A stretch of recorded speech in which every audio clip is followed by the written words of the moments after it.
다이어트를 위한 꿀팁. 동결건조 채소와 곡물, 단백질, 그리고 효소와 비타민, 미네랄로 만든 다이어트 전용 그린 스무디로 하루 한두 끼만 바꿔 드세요. 비타샵 그린 스무디 다이어트 1522-6648 1522-6648 혹은 비타샵을 검색해주세요. 엄마! 가글 했는데 입에서 뭐가 나왔어! 그거 올리덴탈 체크가글이라 그런겨. 지금 쓰고 있는 가글 사용 후 확인해 보셨나요? 무색소, 무알콜, 무계면 활성제의 올리덴탈 체크 가글은 쉽게 나온 입안의 이물질을 눈으로 확인할 수 있습니다. 딴지마켓에서 판매 중입니다. 한글도 남보다 빨리 깨치고 참 똑똑했는데 갈수록 실력이 뒤처지는 것 같아 걱정이에요. 혹시 초등학교 교과서 본 적 있어요? 어려운 어휘가 너무 많아요. 학교에서는 어휘 개념을 하나하나 설명해 줄 시간이 정말 부족하잖아요. 그럼 어떡하죠? 내 아이의 어휘만큼은 내가 책임져야죠. 어휘 공부의 정성. 초등어휘 3천, 초등어휘 5천. 검색창에 초등어휘 3천을 쳐보세요. 자려고 누웠는데 저스툰 지루한 지하철에 저스툰 자려고 누웠는데 지루한 지하철에 클래스가 타는 재미 저스툰 클래스가 타는 재미 저스툰 웹툰 웹소설은 저스툰 클래스가 타는 재미 저스툰.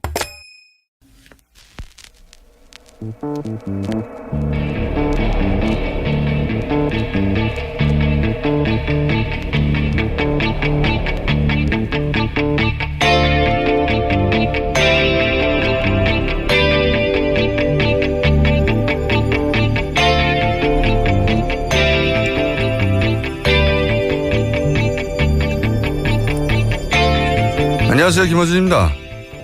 탈원전을 놓고 갑론을박이 계속됩니다. 향후 수십 년을 좌우할 국가 에너지 정책을 근본적으로 방향 전환한 일인 만큼 갑론을박 당연히 해야 합니다.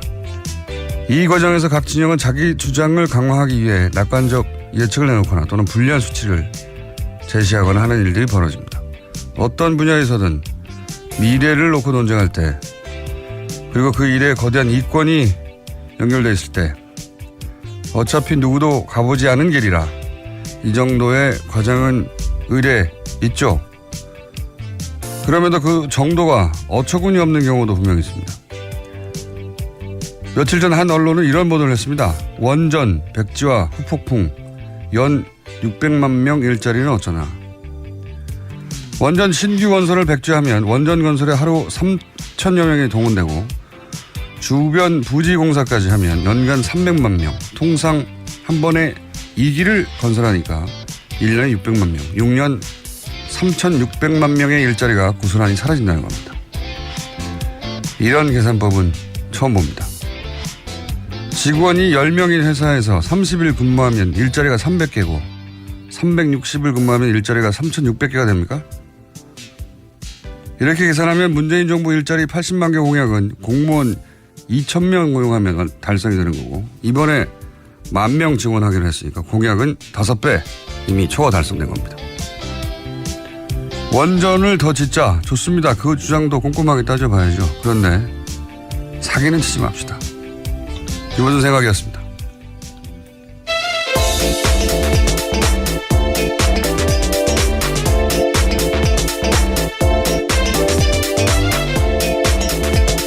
시사인의 김은지입니다.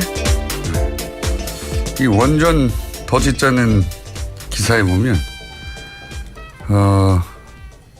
뭐랄까 낙관적인 전망, 예?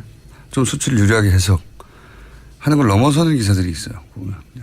워낙 숫자가 널뛰죠. 기사에 따라. 연간 600만 명 일자리. 예. 600만 명이란 말이죠. 충청 남북도 인구 전체가 200만 명이에요. 예.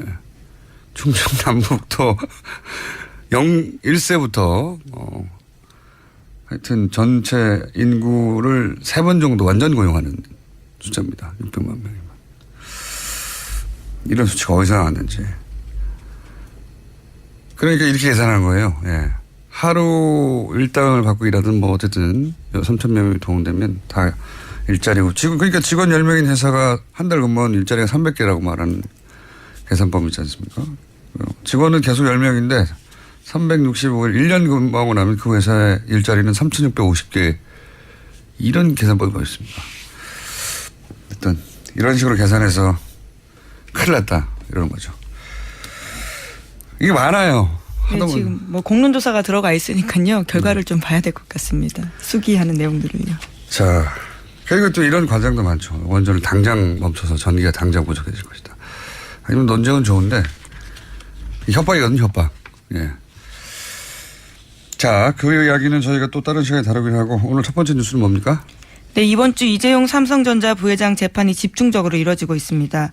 어제는 장충기 전 삼성 미래전략실 사장이 피고인 신문했습니다. 장 전 사장은 대통령 독대 직후 이재용 삼성전자 부회장한테서 한국 동계스포츠영재센터 지원 관련 서류를 받았다라는 기존의 진술을 뒤집었는데요. 원래 특검에서는 이렇게 말했습니다. 그러니까 이재용 부회장이 직접적으로 서류를 줬다라는 건데요. 어제 나와서는 이재용 부회장이 아니라 안종범 전 수석한테서 자료를 받은 것 같다라고 말한 겁니다. 그러면서도 만남 시간과 장소를 특정하지는 못했습니다. 최근에 이재용 부회장 변호인단의 그 변호 전략이 고스란히 드러나고 있죠. 보면 이게 처음에는 이제 독대한 후에 대통령을 댁도한 이후에 이재용 부회장이 서류를 줘서 예, 장시호 씨를 지원했다. 이게 골자였죠. 네, 뇌물죄 혐의입니다. 그 장시호 씨가 지원을 받게 된 그 과정에서 이제 굉장히 재밌었던 것은 장시호 씨가 최순실 씨가 갑자기 제안서 만들려고 해서 하루 만에 만들어서 뭐 마침법도 틀리고 비문도 있고 예, 비문도 많고 그 뭐 체력 훈련에 뭐였죠? 체력 훈련의 구분과 배율을 알차게 하여 이런 표현도 있고요. 예를 들면 말도 안 되는 문구들이 예, 선수 출신인데 선수 출진이라는 정말 대놓고 오타가 있습니다. 뭐 이런 식의 어설픈 제안서 만들었더니 삼성이 돈을 덕 준 거 아닙니까? 10억을 갑자기. 네, 16억 2,800억 예. 후원했습니다. 2,800만 원요. 예. 그렇게 어설픈 서류 한 장 들고 와서 돈을 받아냈는데 그 과정을 특검에서 캐물었더니 이재용 부회장이 대통령을 만난 이후에 예, 이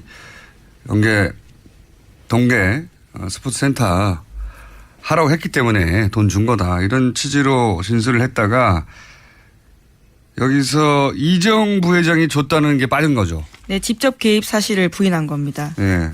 이재용 부회장이 준 게 아니고 안종범 수석이 줬다라고 이제 말을 바꾼 겁니다. 말을 바꾼 건데, 최근 이제 곧 그 결심이 있기 때문에. 다음 주입니다. 네. 곧 결심이 있기 때문에 집중적으로 이런 내용들이 좀 쏟아지고 있는데 며칠 전부터. 첫 번째 전략은 아마 이제 특검 때만 하더라도 재판 대응 전략, 그때는 변호사 있었을 테니 대응 전략이 있었는데 이랬던 것 같아요. 피해자 코스프레. 예, 강요당했다. 박근혜 전 대통령한테 강요당했다라는 거였죠. 근데 이제 그 강요의 주체가 박근혜 대통령이었다가 박근혜 대통령을 빼버리고 최순실 씨만 넘긴 거예요. 예. 최순실 씨에게 다 떠넘기는 것으로 이제 바꾼 것이고, 두 번째로는 이재용 부회장을 빼는. 아예 네. 빼버리는 거죠. 그 문서를 받았다거나 전달했다거나 하는 과정에서 이재용 부회장의 역할을 없는 것으로 안종범 수석이 등장한다든가 아예 그냥 최순실 씨가 등장한다든가. 그래서 박근혜, 이재용 두 사람이 그 삼성 변호인단의 변론에서는 빠지고 있습니다. 그게 기본 전략인 것 같아요. 그리고 관련 진술들이 다 그렇게 모이고 있어요. 네, 어제 박상진 전 삼성전자 사장도 진술했었는데 이렇게 이야기했습니다. 이재용 부회장이 정유라라는 이름을 말한 적이 없다라고 이야기했고요. 또 자신은 최순실 씨가 삼성에 해코지할 수도 있겠다고 여겨서 돈을 뜯긴다고 생각했지 범죄라고는 생각 안 했다라고 주장을 하고 있습니다. 돈을 뜯긴다고. 아니 뭐 중학생이 골목길에서 흔히 할 말로 삥을 뜯겼다 이런 식으로 표현하는 거 아닙니까? 대삼성이. 이렇게 표현해서라도 부회장을 구해야 되는 거죠. 예. 네, 박근혜 전 대통령과의 관계는 선 그으면서 최순실 씨한테 모든 걸 집중하고 있는 겁니다. 네. 저는 이런 진술을 볼 때마다 결국은 이제 거래를 주고받은 게 아니라 자기들은 스포츠 진행을 했는데 그 와중에 최순실이라는 악당이 나타나가지고 성장이 아주 고약하고 대통령에 가깝기 때문에 우리가 그 사람 보고 그 사람이 원하는 대로 안 해주면은 대통령한테 일러 바쳐서 이제 큰일 나니까 그래서 최순실한테 삥을 뜯겼어요. 이거 아니에요. 네, 그런 요약하자면 그런 주장이죠. 교장 선생님한테 끌려간 애들이 얘기하는 수준인데 그러니까 삼성이라고 하는 기업이 대단함이 있잖아요. 실제 세계적인 기업이기도 하고 그 대단한 기업이 자기 오너 일가를 보호하기 위해서 하는 노력하는 과정에서 드러나는 이 초라함. 아이 참네. 삥 뜯겼다는 거예요. 말이 이렇게 셉니까? 그렇죠. 네. 말 세탁도 모두 최순실 씨 주도로 했다라는 거고요. 네. 다 최순실 탓으로 돌리고 있습니다. 최순실 혼자서 삼성을 다 좌지우지했다는 돈을 뜯었다. 네. 우리는 그냥 당했을 뿐이고 대통령한테 직접 받거나 대통령이 직접 지시한 일은 없다. 이렇게 이제 변호 전략이 짜져서 그렇게 다들 얘기하고 있습니다. 예, 그런데 앞서서 김종 전 차관이나 정유라 씨 같은 경우에는 삼성의 개입에 대해서 증언한 바가 있거든요. 부딪히는 진술들입니다. 제가 오늘 늦게 일어나가지고 아직 혀가 안 갑자기 풀렸어요. 그런 고백을. 지각해서 아슬아슬하게 도착했거든요. 혀가 안 풀려가지고 지금 너무 초라해요. 예. 이 정도 기업이 오너 회장 한 명 살리겠다고 자기들이 바보가 되고 있는 중이잖아요. 기꺼이. 예. 그렇게 세계 최고의 기업이라고 광고해대면서 자 다음 뉴스는요. 네, 계속해서 이재용 삼성전자 부회장 재판 소식 전해드리면요. 오늘 박근혜 전 대통령이 다시 증인으로 채택됐습니다. 이번이 세 번째인데요. 하지만 박근혜 전 대통령은 재판부에 사유서를 제출하고 불출석하겠다라는 의사를 밝혔습니다. 이것으로 이재용 부회장의 재판 같은 경우에는요.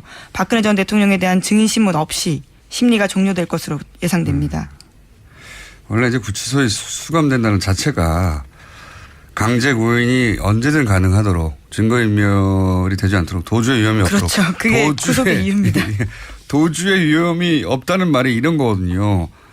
이렇게 뭐 증인이나 혹은 불러서 신문, 조사하고 싶을 때 항상 그 자리에 있어서 항상 조사할 수 있도록 그렇게 인신을 구속할 필요가 있다고 재판부가 인정해서 구치소에 수감시켜 놓는 건데 형이 확정되지 않았어도 지금은 거기 있는데도 안 와가지고 구치소에 있는데 구인장을 발부하는 일도 없는 일이지만 더 전무후무하는 것은 구치소에 있고 플러스 구인장까지 발부됐는데 안 온다는 겁니다. 안 온다는 거예요. 말이 안 되는 일인데, 네. 하지만 자신의 재판은 계속 나오고 있습니다. 자신의 재판에는 나오고, 그리고. 증인으로 안 나오는 거죠. 그렇죠. 불리한 상황. 이재용 부회장 재판에 나와서 말 실수를 하거나, 왜냐면 말을 해야 되니까 여기서는. 증인이니까. 말 실수를 하거나 불리한 거 말을 하게 될까봐 안 나오는 거죠. 이게 이 자체로 사법부를 무시하는 거고 다 무시하는 거죠, 사실은. 무시하는 건데 전직 대통령이라는 이유로 그냥 넘어가는 겁니다. 어쩔 수가 없다고. 김원직 기자가 이렇게 하면 어떻게 될 것 같아요? 이런 생각 자체를 하지 못합니다. 안 나갈 수 있다라는 생각을 할 수 있을까요? 보통 사람들이요? 그건 당연히 없는데 예. 혹여라도 한다면 들고 끌려 나가겠죠. 그렇죠. 들려서 그리고 혼나겠죠. 그게 강제 구인의 의미니까요. 강제로 데리고 간다는 거니까요. 들고 와서 재판장에 앉아서 판사에게 혼나겠고 아주 불리한 형량을 받겠죠. 네, 설사 증언을 하지 않는다라는 말을 하더라도 재판장에 나와서 이야기해야 된다라는 거죠. 그러니까 이게 이제 결국은 더 이상 구인장을 발부하지 않을 것 같은데 재판부도 할 수 있는 게 없으니까 구인장 발부하고 끝내는 거예요. 또 안 왔나? 이러고. 자, 어쨌든 이번에도 세 번째 안 나왔습니다. 다음은요? 네, 어제 박근혜 전 대통령 재판도 진행됐습니다. 여기에는 최원영 전 청와대 고용복지수석이 증인으로 나왔는데요. 한 진술이 있습니다. 국민연금 의결권 문제와 관련해서 박근혜 전 대통령이 아주 간단한 이야기로 챙겨보라고 말은 하긴 했다. 하지만 그것은 통상적이고 일반적인 말이었다라고 주장했습니다. 그러면서요, 또 특검에서 조사받을 때 검사가 그것에 대해서 지시라고 말을 했는데 거부감이 들었다라고 말했습니다. 대통령이 수석한테 말하는 건 다 지시죠. 부탁입니까? 애원했다고 그래요, 그럼? 재밌는 뉴스네요. 이게 이제 그 삼성물산 합병안에 대한 국민 의견, 국민연금, 네. 의결과 관련된 문제죠. 관련해서 자기는 지시를 받아들이지 않았다. 네. 챙겨보라고는 이야기했지만 그건 지시가 아니었다라는 주장인 뭡니까 거죠. 그러면 챙겨보라고 했는데 지시가 아니면 희한한 짓이네요. 네. 애원하였다라고 합니까? 아니면 뭐 참네. 관련 뉴스가 또 있죠. 네. 네, 계속해서 청와대 삼성 합병 의결권 관련 문서 전해드린 바가 있는데요. 그것을 국무조정실 김아무개 과장이 썼다라는 소식 어제 전해드렸습니다. 관련해서 김 과장은 검찰 조사 받았다라고 하는데요. 또 문건 내용 좀 더 자세하게 나왔습니다. 잠깐만요. 그러니까 이 사람이 어제 다룬 국무조정실 공무원이었는데 삼성 합병 네, 문건 만들어 놓고 삼성에 가신 분이잖아요. 네, 그렇죠. 그리고 다시 또 국무조정실로 네, 돌아왔습니다. 훌륭하신 분인데 네. 굉장히 인상적인 커리어입니다. 삼성 문제를 해결해주고 삼성으로 간 공무원. 다시 그리고 또 공무원이 된 훌륭하신 분인데. 네, 그 관련된 문건에서요. 문건에 항목이 3가지가 있다고 합니다. 검토 배경, 관련 동향, 점검 포인트. 특히 점검 포인트가 눈길을 끄는데 국민연금 의결권 행사에 개입할 것인지 만약 정부가 개입한다면 의결권 방향을 어떻게 행사할 것인지 초점이 맞춰서 쓰여 있다라고 합니다. 그렇군요. 정부가 국민연금 의결권에 개입하면 안 되는 거거든요. 예, 불법입니다. 네. 그래서 문영표 전 장관 같은 경우에는 지금 1심에서 유죄를 받아서요. 네. 구속 중입니다. 거기 개입했다는 이유로. 그렇죠. 근데 이제 청와대에서 작성한 문건에 이미 의결권 행사에 개입할 것인지, 개입하면 어떻게 할 것인지, 의논을 했다는 건 불법 의논을 했다는 거죠. 실제 정황은 이제 개입한 것으로 보이고, 그래서 구속돼 있는 거고. 네, 이때가 특히 중요한 게요. 의결권 행사하기 한 달 전에 쓰인 문건입니다. 이게 뭐가 문제인지도 다 분석이 돼 있단 말이죠. 주주이익이 무시되고 뭐 등등. 그 이외에 이어진 언론들의 비판이나 주주의 비판도 다 알고 있었어요. 다 알고 있었는데 그래서 몰래 한 거죠. 예. 몰래 했고 실제 그 덕분에 삼성 승계 문제, 아버지가 아들한테 재산 물려주는 문제는 대단히 중요한 부분이 해결된 거죠.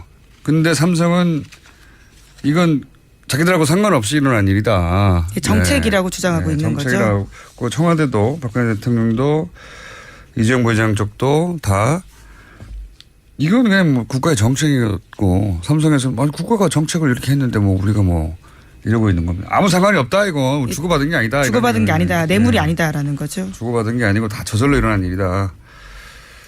그냥 상식적으로 얼핏 보기만 해도 이상하기 짝이 없는데 불안한 것은 법이라고 하는 것은 드러난 정황만 따지기도 하거든요. 소극적으로 드러난 뭐랄까요 물증이나 아주 소극적으로 해석하기도 하기 때문에 이게 아주 뇌물죄가 안 될 수도 있다면 어떨까요? 이게 기분이 우리가.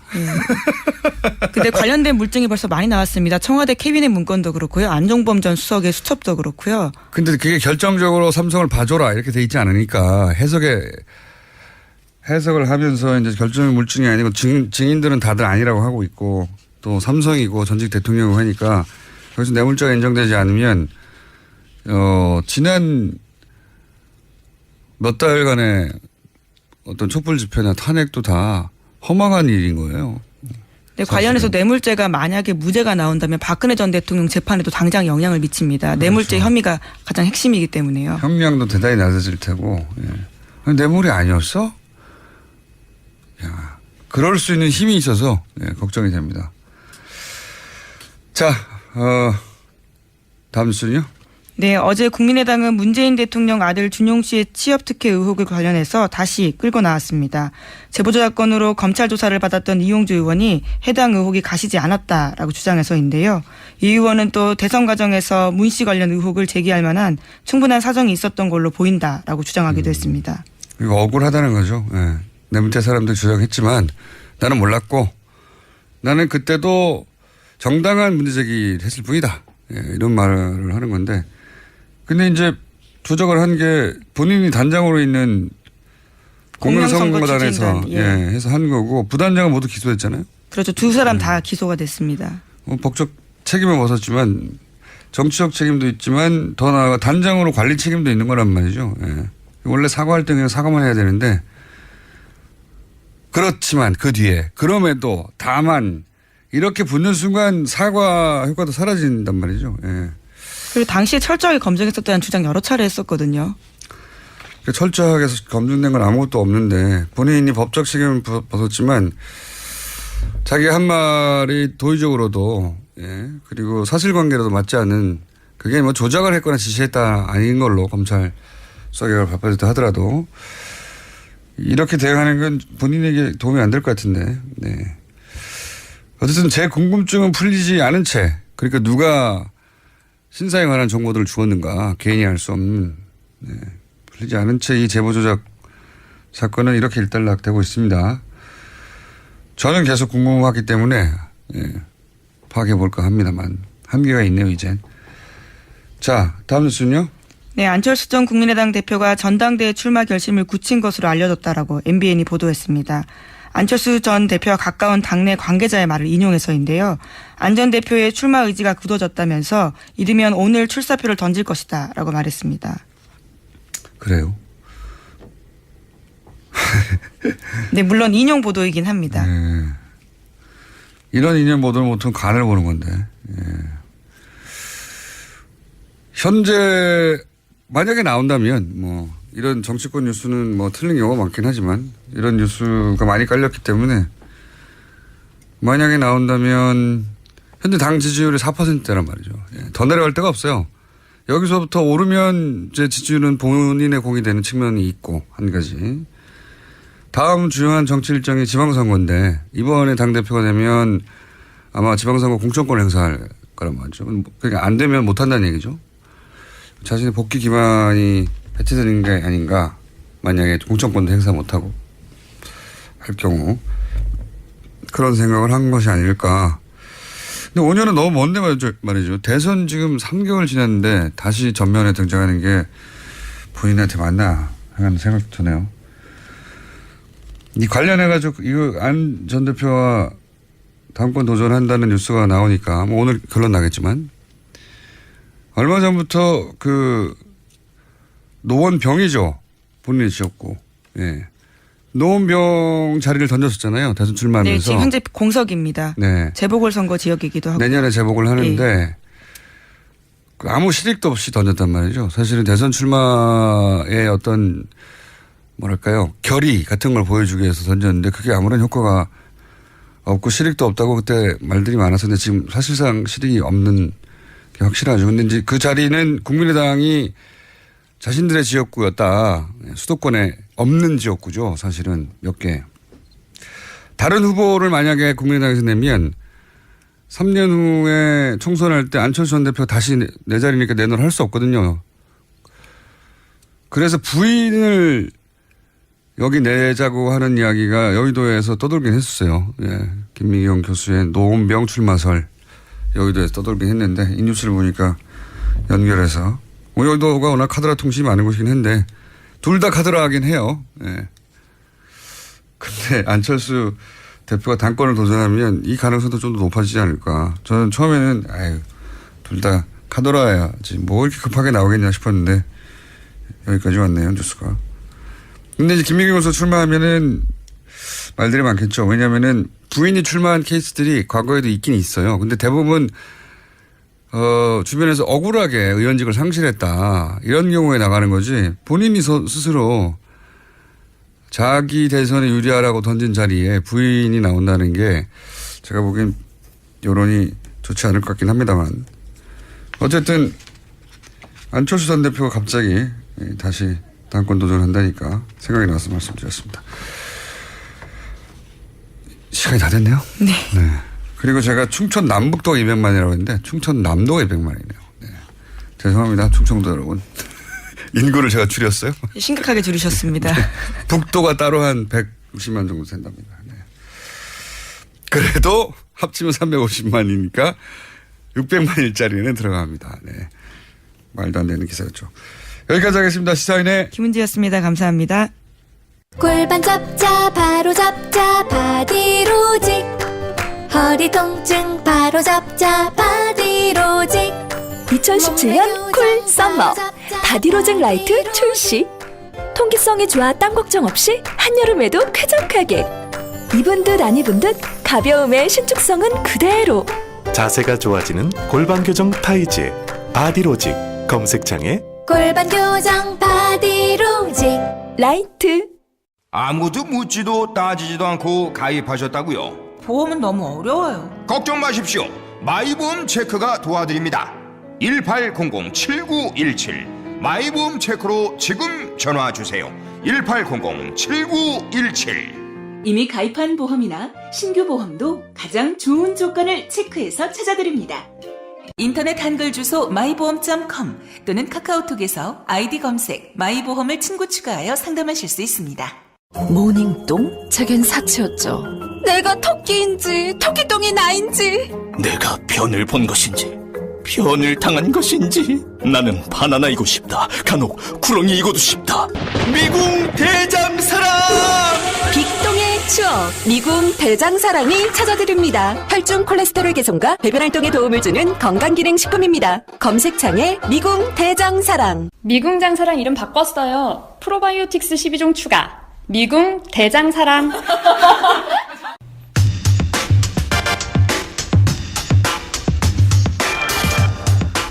북한이 계속해서 미사일을 쏘고 있죠. 예. 한편에선 문재인 정부 베를린 구상 이게 이제 말이 안 되는 것이다라는 게 드러났다 이런 비판도 있고 사드 또 다른 한편에서는 사드 배치에 대해서 공약을 어겼다는 또 비판도 있습니다. 문재인 정부의 외교 안보 자문을 맡고 계신 한동대 김준영 교수님 스튜디오에 직접 나오셨습니다. 안녕하십니까? 네, 안녕하십니까. 김준영입니다. 국가안보실, 외교부, 통일부, 국방부 자문위원을 다 하고 계신 자문위원 4관왕으로 글쎄 이게 무슨 그런 용어가 있나요? 예. 아니 뭐 용어야 우리가 만들면 되죠. 예. 자문위원 이렇게 많이 하는 경우가 많습니까? 별로 없죠. 근데 제가 예. 캠프에서 뭐 공약들을 외교 안보 관련 공약들을 만들었고 2012년에도 같이 일을 했었고요. 예. 문재인 캠프에 계셨기 때문에 자문위원 하나 정도로 맡을 수 있지만 캠프에 네. 있었던 사람이 얼마나 많은데요. 자문위원 4개나 맡으셨습니까? 대신에 이제 핵심에는 못 들어간다는 뜻이죠. 이 자문이라는 뜻이 원래 자문만 해라. 네. 원래 하문이라는 뜻인 거 아시죠? 아래 사람한테 묻는 건데. 예. 당신은 청와대에 올 생각하지 말고 자문위원 여러 개 해라. 네. 그런 것 같습니다. 하여튼 자문위원 전문 국정자문위에도 계셨고, 네. 그리고 지금도 외교부, 통일부, 국방부, 국가안보실 자문위원을 두루도 맡고 계신. 그래서 이게 현 정부의 국가 안보 정책, 통일 정책에 대해서 사실은 조예가 깊다, 혹은 문재인 대통령과 주파수가 잘 맞다 이런 뜻이겠죠? 그랬었습니다. 네, 그랬었습니다. 지금은 이제 청와대 들어가 버렸기 때문에 어떻게 변했는지. 자, 소외되신 분입니다. 그래서 저희가 청와대에 계신 분들은 직접 스튜디오에 나오질 않으니까요. 네. 연결도 안 되고. 그러면 뭐 대안으로 저를. 예, 대안으로. 괜찮습니다. 그나마 이분이 제일 가깝지 않는가. 자문위원도 많이 하시고 해서 모셨습니다. 자, 그런 분이고요. 우선 ICBM급이라고 이제. 네. 그렇죠. 네, 확정적으로 ICBM이라고 하기에는 아직은 부족한 면이 있나 보죠? 네, 그렇습니다. 그리고 이게 지금 모든 것이 사실 사드부터 시작해서 ICBM이 전부 다 정치화되고 있으니 이 용어가 굉장히 중요해요. 미국은 ICBM이라고 얘기하고 우리는 ICBM급이라고 얘기하고 러시아는 사거리가 늘어난 중거리 미사일급이다. 중거리라고 하고. 다 자기 입장을 담고 있는 겁니다. 그 뒤에 이유가 있겠죠. 네네. 예, 그렇게 말하는 이유를 좀 이따 설명해 주시고 이제 우리는 이제 급이라고 합니다. 네. 재진입에 실패했다 뭐 이렇게 또 해석을 하고. 급이라고 하면서 베를린 구상에 대해서 얼마 되지 않는데 다 무의미해졌고 그러니까 이 냉혹한 국제외교 현실을 모르고 그냥 좋은 말만 늘어놓고 온 거 아니냐. 네. 이런 비판을 야당에서 하죠. 네. 예. 야당에서는 어차피 말로 하는 거니까요. 야당에서 그렇게 비판할 수 있습니다. 여기 대해서 사관왕이자 그리고 캠프에 계셨고 외교안보 장문을 계속 맡으셨던 문재인 대통령의 베를린 구상에 대한 비판을 어떻게 받아들이십니까? 한번 보시면 마치 북한이 ICBM을 쏘았기 때문에 비판하는 것 같지만 저는 그렇게 보지 않아요. 사실 한미 정상회담하고 G20 때 상당히 주목을 받고 나름의 그 한반도 문제에 대한 주도권을 가지고 왔을 때 이상했죠. 참았던 거죠. 언젠가는 이거 문제가 될 것이라고 기다렸던 보수 언론과 그다음에 야당이 봐라. 우리가 생각했던 대로 아니냐. 그때는 정말 말하고 싶었지만 뭔가 성공적이니까 말을 못했다가 지금 얘기하니까 처음부터 뭐 이 부분에 대해서는 반대했던 사람들이 반대를 하는 것이죠. 아, 미사일을 발사했기 때문이 물론 아니라. 북한이 이 베를린 구상이라고 한마디로 얘기하면 평화 구상이거든요. 네. 그러니까 이게 뭐 대화 좀 하자는 거 아닙니까? 그렇죠. 근데 한마디로. 이제 대화나 이런 제안이 너무 비현실적이다. 뭐 신경 제지도 여기에 집중이 돼 있는데 그게 아니라 원래는 한반도 평화 좀 관리해야 되겠다. 이랬다가 죽겠다라는 거거든요.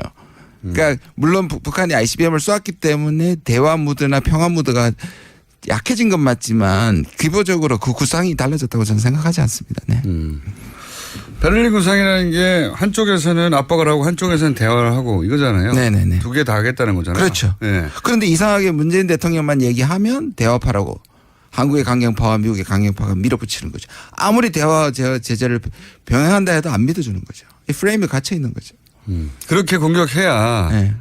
유일하게 공격거리가 생기니까요. 그렇죠. 네. 맞습니다. 그거는 뭐 야권에서는 전쟁 중에도 대화를 해야 한다는 말을 해도 실제 그렇잖아요. 전쟁할 때 뒤에서 항상 대화합니다.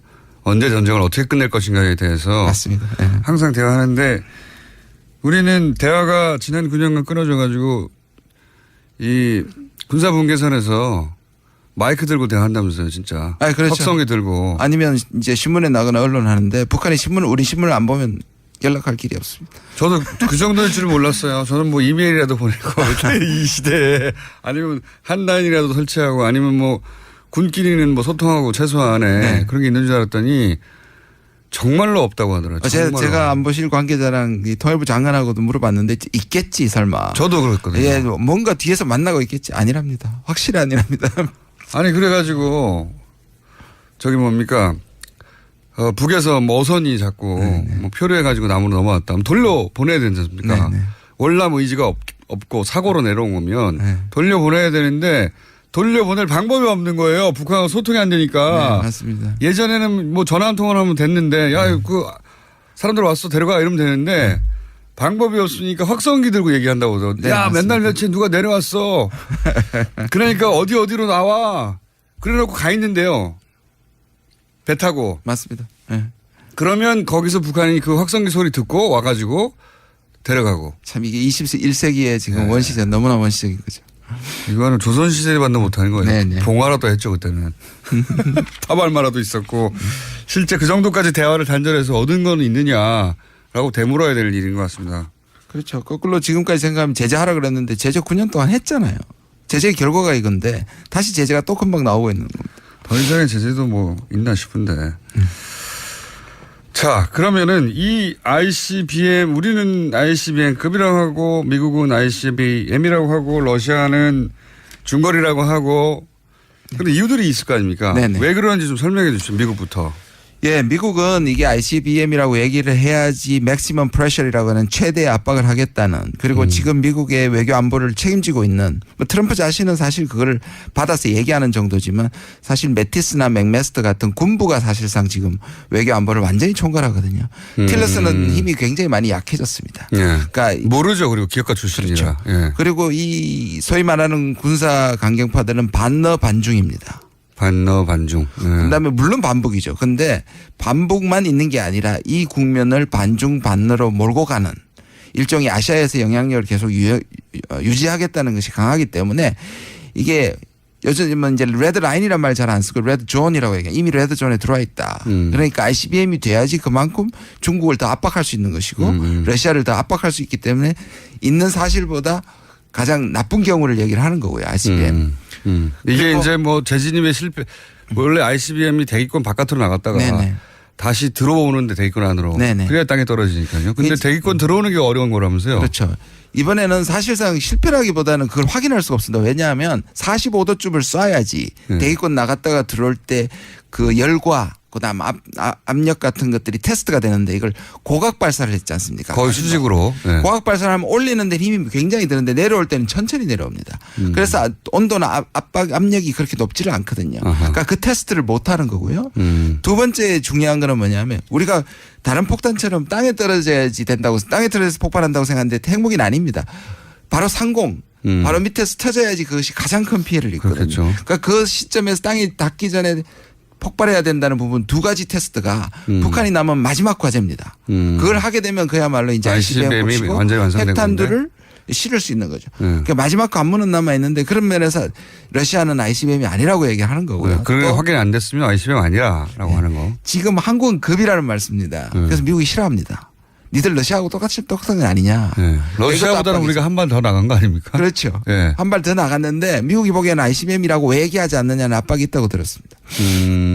그러면 러시아는 왜 이렇게 쭉 발을 빼고 있습니까? 지금 말씀드린 것처럼 미국의 압박의 수단이라는 걸 아는 거고 그다음에 그 두 가지가 되기 전에는 이것을 ICBM을 볼 수가 없다는 거고. 그러나 이제 미국적 입장에서 보면 이게 언론에 나서 사거리가 시카고까지 가지 않습니까?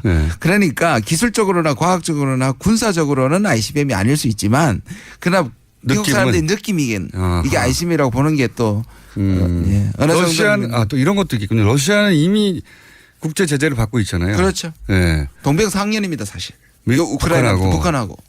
우크라이나 사태 때문에 경제 제재를 받고 있으니 북한하고 입장도 비슷하고. 맞습니다. 그리고 북한이 만약에 그게 ICBM이라고 이제 러시아도 인정을 해버리면 러시아도 압박에 동참하라고 또 다른 제재가 있을 수도 있으니까 아니라고 하는 게 좋겠군요. 그렇죠. 그리고 지금 러시아 같은 경우에는 중국하고 상당히 공조를 합니다. 왜냐하면 이 미국이 계속 밀어붙이니까요. 그다음에 또 한국의 한반도에 대해서 러시아는 잊혀진 존재가 됐거든요. 과거에. 그렇습니다. 그래서 러시아는 이 푸틴이 영향력을 회복하기 신동방 정책이라고 얘기하지 않습니까? 그러니까 러시아는 한반도로 돌아와서 목소리가 커지고 싶은데 지금은 미국 편을 들었다가는 자기 목소리가 커지지 않죠. 중국 편을 들고 북한 편을 드는 것이 자기들한테는 유리한 거죠. 대충 그 주변국들이 왜 서로 다 입장이 다른지 대략은 이해가 갔습니다.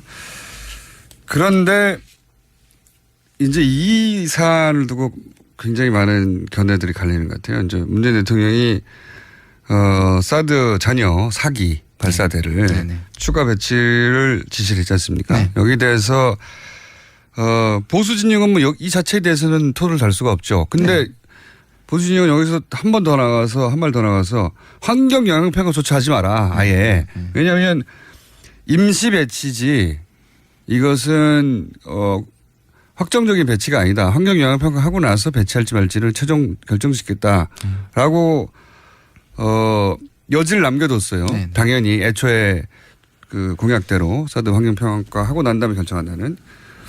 또 한편에서는 이렇게 공식적인 절차, 그러니까 환경 영향 평가를 다 거쳐야지 배치한다고 해놓고 임시 배치지만 배치해버렸으니까 저는 양쪽으로부터 비판받을 수 있는. 네, 맞습니다.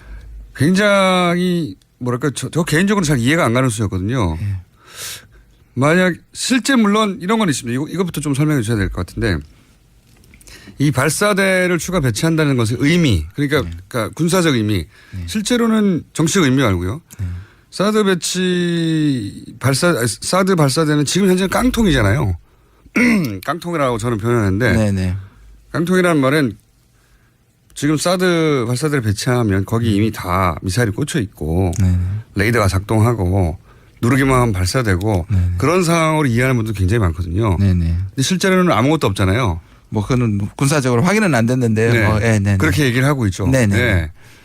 거기에 미사일이 없어요. 그래서 빈 깡통인 겁니다. 발사대 자체는. 그렇지만 이것을 배치한다는 자체가 가지는 이제 정치적 효과 때문에 중국에서도 뭐라고 하고 미국은 뭐 설치하라고 하고 이러는 거 아니겠습니까? 그러니까 이 무기를 쓸 수는 없어요 현재. 쓸 수는 없는데 배치를 하긴 했단 말이죠. 네네. 쓸 수 있는 조건을 만든 거죠. 네. 왜 이렇게 한 겁니까? 그게 지금 보시면 네. 이게 사드는 사실 북한이 무서워하지도 않고 남북과의 문제가 아니죠. ICBM도 그러니까요. 남북의 문제가 아닙니다. 이런 거예요. 왜 무서워하지 않는지 말씀해 주세요. 잠깐.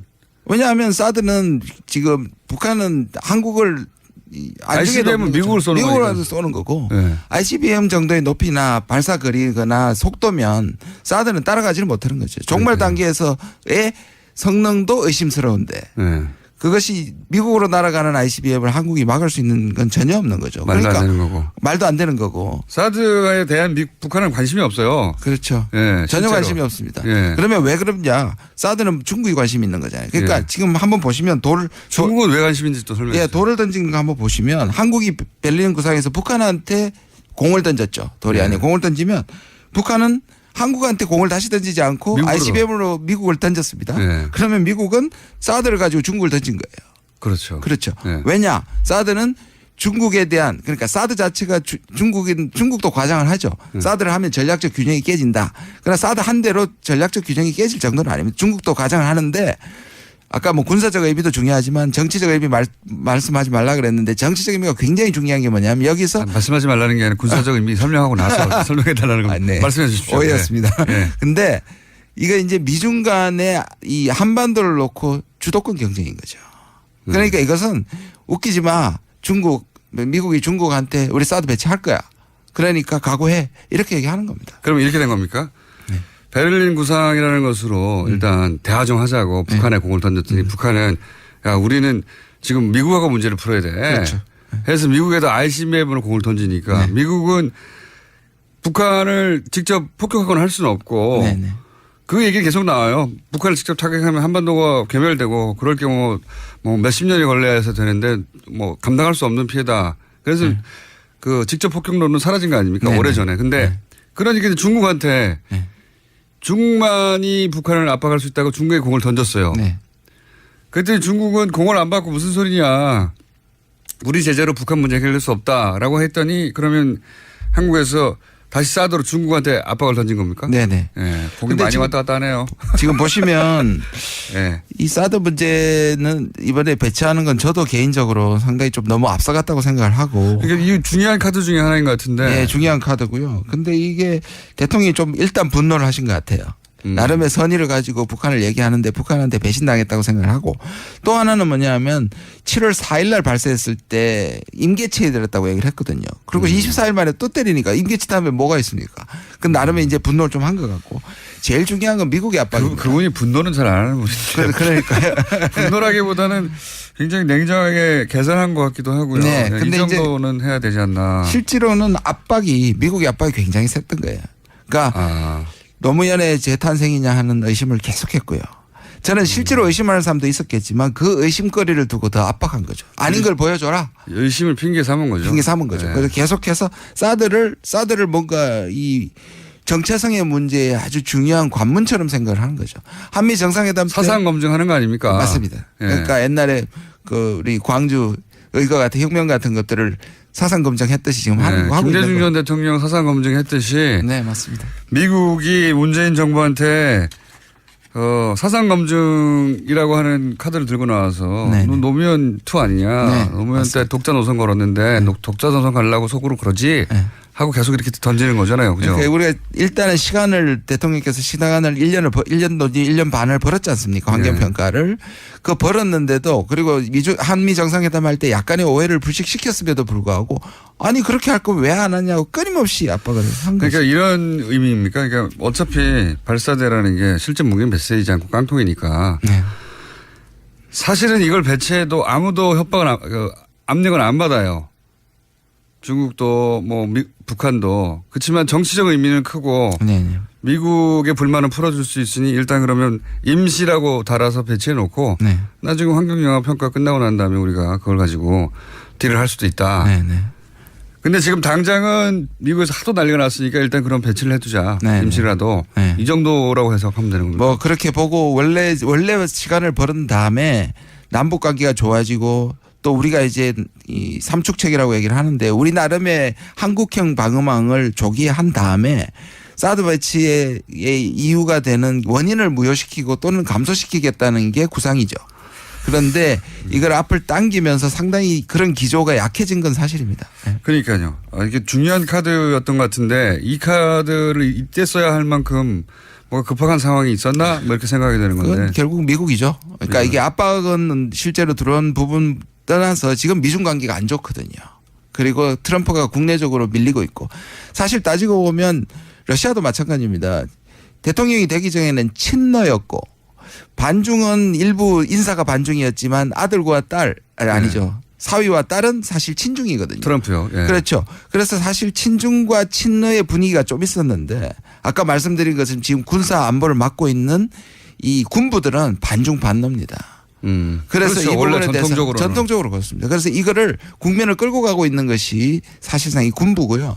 이 군부의 압력 때문에 사실 지금 한반도가 굉장히 힘들어지고 그것은 결국 미중 갈등 때문이라고 볼 수 있습니다. 이런 것도 있을 것 같습니다. 그런 말씀, 그런 정도의 전략이라면 예전에 이라크 파병 때에도 그 뒷이야기 중에 하나가 미국의 압박이 그렇게 심했다. 그렇습니다. 물론 국내에서 반대가 심했죠. 굉장히 이라크 파병에 대해서 심했지만 미국의 압박이 그만큼 심했다고 하는데 이것도 미국에서는 북한이라고 하는 자기들이 거의 통제되지 않는 거의 유일한 국가에 가까운 북한이 미국을 직접 타격할 핵무기를 거의 가졌다. 여기서 느끼는 공포감이 있는 것 같아요, 실제. 실제로 있습니다. 네, 미국의 언론들은 난리가 났더라고요. 말도 안 되는 기사도 많아요, 사실 보면. 특수부대를 넣어서 김정을 제거하자. 할 수 있으면 진작 했죠. 자기들이 했겠죠. 못하니까 지금 못하고 있었던 거 아닙니까? 뭐 그런 것부터 시작해서 여러 가지 시나리오가 나오는데 그렇게 미국의 압박이 있고 있을 게 뻔하니 선수를 친 것도 있는가요? 예를 들어서 압박 막 하는 우리가 미리 할게 사기. 저는 있다고 봅니다. 실제로 그 의견이 있는데요. 그러니까 미국이 지금 한국을 압박하는 게 뭐냐면 결국 이거죠. 나라면 선제 공격한다. 사실 선제 공격할 수 없거든요. 지금 94년에도 그런 일이 있었지만 지금 미국 사람들이 들어와 있는 게 수십만 명입니다. 그 사람들을 피하지 않고 그럼 100% 군사적 공격이 성공할 수가 없죠. 시리아를 얘기하고 이라크를 얘기하고 아프간을 얘기하는데 거긴 주의에 없었습니다. 그런데 우리는 바로 우리가 인질로 잡혀 있기 때문에 우리만 인질로 잡혀 있습니까? 미군도 인질로 잡혀 있고 미국 사람들도 인질로 잡혀 있기 때문에 준비가 필요한데. 여기서 전쟁 나면 다 끝장나는 거죠. 한반도는 그렇죠. 핵전쟁 나는 거고 그러면 남북한이 문제입니까? 다 끝장나는 거지 뭐. 그렇죠. 조그만 땅덩어리에서. 그리고 그거는 미국 기사들 계속 나와요. 미국 기사에서도 보면 전쟁을 할 수는 없지 않느냐라고 전제하고 나서 그다음 남은 해법이 뭐냐 막 얘기하는 과정으로. 그런데 미국의 전략적으로 계속 선제 공격은 계속 흘리고 있죠. 그건 뭐 또 다른 그렇죠. 또 블러핑이기도 하겠죠. 그다음에 이제 또 미군 철수 얘기하고 있고 트럼프는 미군 철수를 할 수 있다. 뭐 이 부분에 대해서 이제 계속 이야기를 하는데. 북한이 워싱턴 뉴욕 때릴 수 있다는 말하고 똑같은 거 아닙니까? 그렇죠. 북한이 그렇다고 뉴욕을 때리면 나라가 사라질 거 아닙니까? 그렇죠. 맞습니다. 미국이 가만히 있지 않으니까 우리는 사라져도 좋아. 뉴욕만 때리면 이건 아니잖아요. 그렇죠. 뭐 그런 정도의 블러핑인 것 같은데 오늘 여기까지 해야 될 것 같고요. 저희가 보니까 한 번 더 모셔야 될 것, 한 번이 아니라 자주 모셔야 될 것 같습니다. 시간도 많으신 것 같고. 참 아프게 찌르시네요. 김준영 교수님이었습니다. 감사합니다. 네, 감사합니다. 3부에서 뵙겠습니다.